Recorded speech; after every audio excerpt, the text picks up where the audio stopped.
श्याम कहला रे तारे तले नारी चुल झारे मोर श्याम कहला रे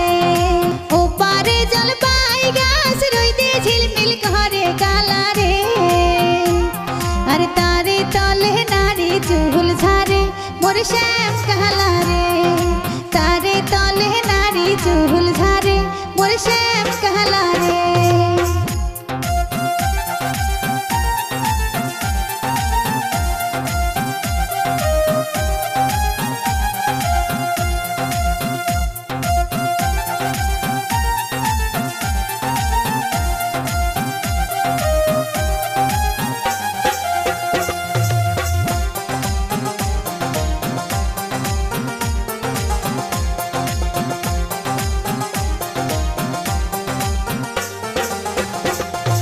पीरित ज्योति करते जाओ बाड़ीर पाशेर दौलत जाओ रे काला पीरित ज्योति करते जाओ बाड़ीर पाशेर दौलत जाओ रे ओरे शाक तुलिते हबो देखा देखी मोर श्याम कहला रे शाक तुलिते हबो देखा देखी मोर श्याम कहला रे।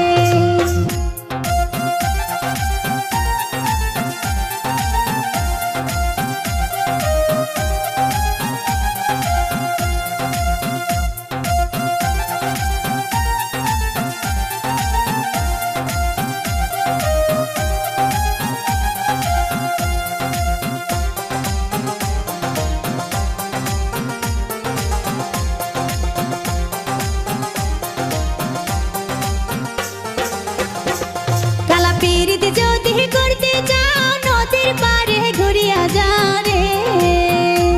काला पीरित ज्योति करते जाओ नदीर पारे घुरिया जाओ रे ओरे गाँव धुइते हबो देखा देखी मोर श्याम कहला रे गाँव धुइते हबो देखा देखी मोर प्राण कहला रे ओ पारे जल पाई गाछ रोइते झिलमिल करे काला रे तारे तले नारी चुल झारे मोर श्याम कहला